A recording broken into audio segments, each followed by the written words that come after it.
All right. So a couple weeks ago, Yes. we talked about the biggest overachievers. Mm-hmm. We could not agree. You kept talking about, you told me that Paulie wasn't an overachiever. You said he was just an achiever. Mm-hmm. We agree to disagree with that because you're wrong. I mean, but we'll agree to disagree on that. But let's talk about the biggest underachievers. Okay. Guys who had it. They had something, but for whatever reason, maybe it was something outside of their control. Maybe it was something within their control. Maybe it was just whatever, but they didn't quite get to the level that they probably could have gotten to. So I'm going to start it off. Okay. I'm going to throw you a name out. Okay. And you throw me one, and then we'll go until we don't have anybody else left. Oh boy. This might take me a minute though, but that's why I said I'll start it off. Okay. First guy on my list, Ike Ibeabuchi. Do I get to rebut or? Yeah, I will. Actually, no. Wait, no. You know what? This is a between the rounds. So here's what I'll do. I'll throw one out, and then you throw one out, and then in the championship rounds, you rebut mine, and I'll rebut yours. Fine. Okay. All right. So you said Ike. I'm going to go Ike Ibeabuchi. And here's what I say about that. You can't say anything about it.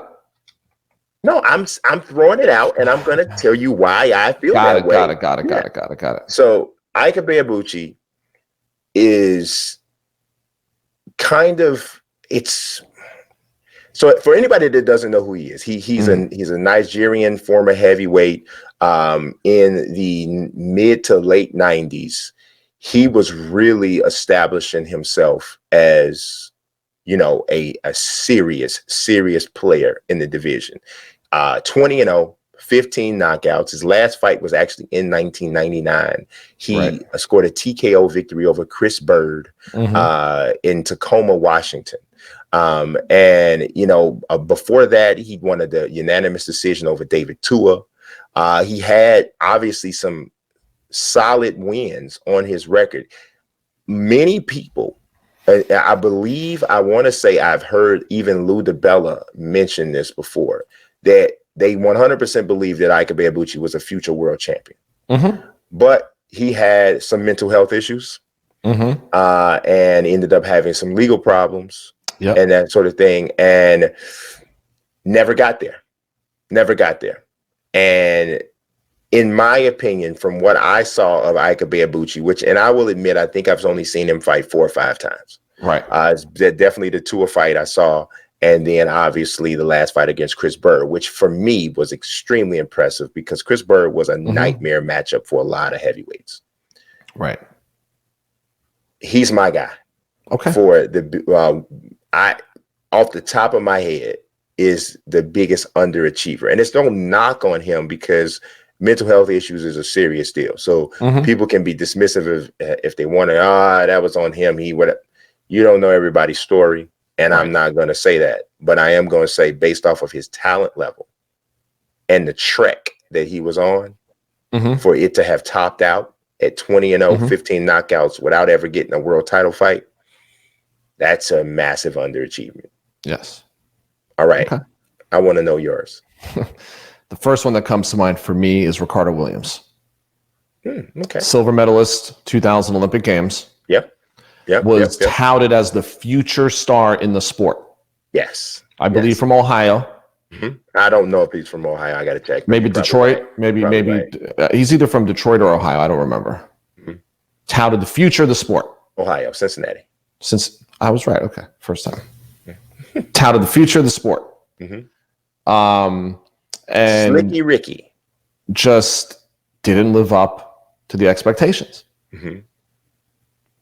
Whatever the reasons why, whatever, we're talking about underachiever. There are guys that come out of the Olympics with a medal, like Errol Spence Jr., and they go on to reach their potential. There are guys that come out of the Olympics, silver medal, and are literally touted as the best fighter of the Olympic Games across all weight classes, and is underwhelming as a professional. So I'm going with Ricardo Williams. I can't, that's tough to argue with. I mean, He well, you got to save it for the championship rounds. Otherwise, we're gonna have. You're right. But why don't we do this? Why don't we start trying to do this each week? Although, I don't want to be. I mean, do you have more that you want to get into now? I definitely. No, I don't have any more that I can get into now. But definitely, that's something to me because there's a list. Right. There's a list. So we definitely will get into that a little bit more. But yes, I would. But I can rebut Ike. You could rebut Ricardo, or you could agree. We don't have to rebut. Right. We can agree. Rebut doesn't have to be a disagreement. Right. It's just a response. So but I also want to know what fans think. I want to know what the viewers think. I really want to know what you guys think about Ricardo Williams. Or throw some names out there. Throw some names out, and then maybe we can address those in future episodes of biggest underachievers and biggest overachievers. Ike Ibeabuchi, what say you? So, I would say this. We're talking about underachieving, right? Mm-hmm. Well, I absolutely think he was achieving until he went to prison.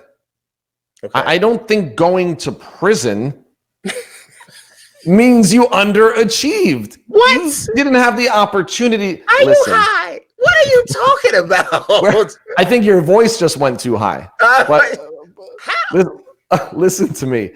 Underachieving. That's what prison is. Underachieving is when you actually have the opportunity to see your career through and it never becomes what it should have been. Don't you think that it's a bunch of people in jail doing that?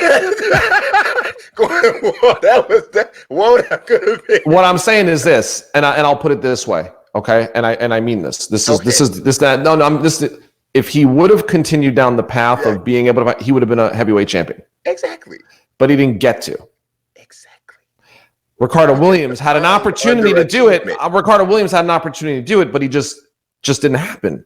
You just defined underachievement. No, I didn't. Yes, you're He said, no, I didn't.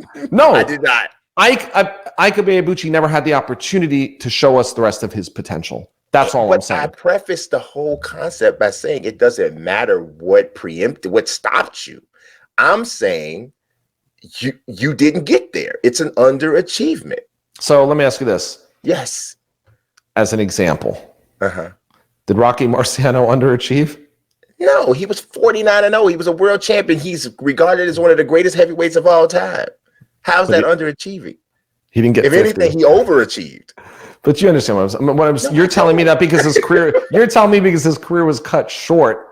That's a good enough reason. What I'm saying is, with all things being equal, if he would have been able to continue his career without it just being stopped, I believe he would have. It stopped you with I understand. I know.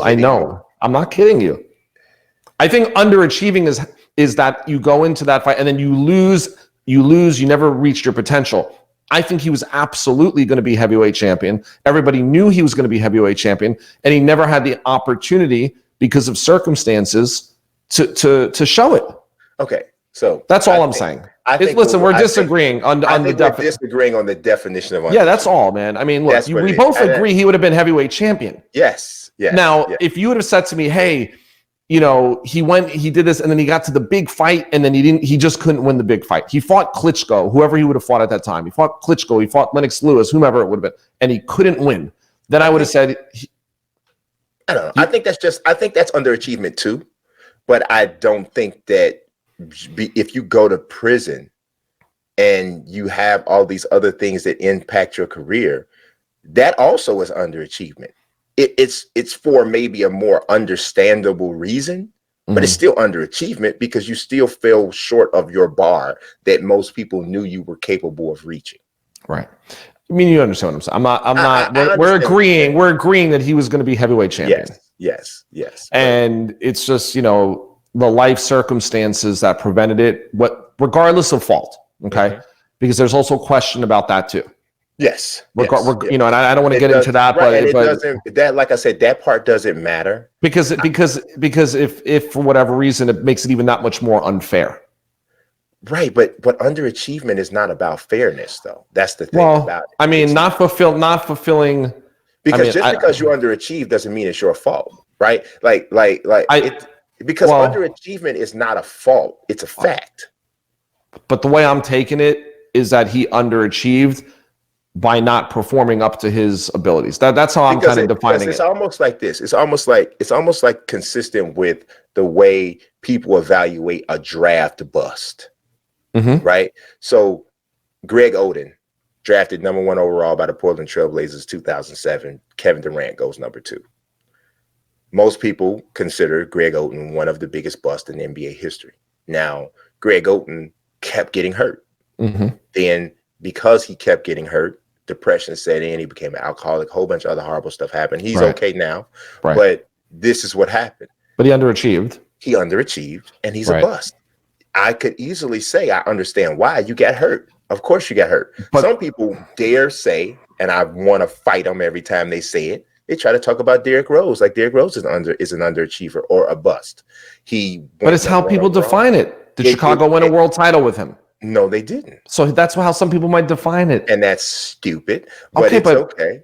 It's okay. And what I'm saying is Ike was basically taken out of about Derrick Rose. What I'm saying is this: Ike wasn't taken out due to injury.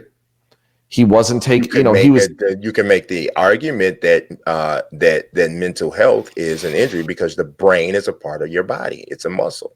But we don't know the circumstances of what really happened. Well, we do know that he suffered from mental health issues. We do know that.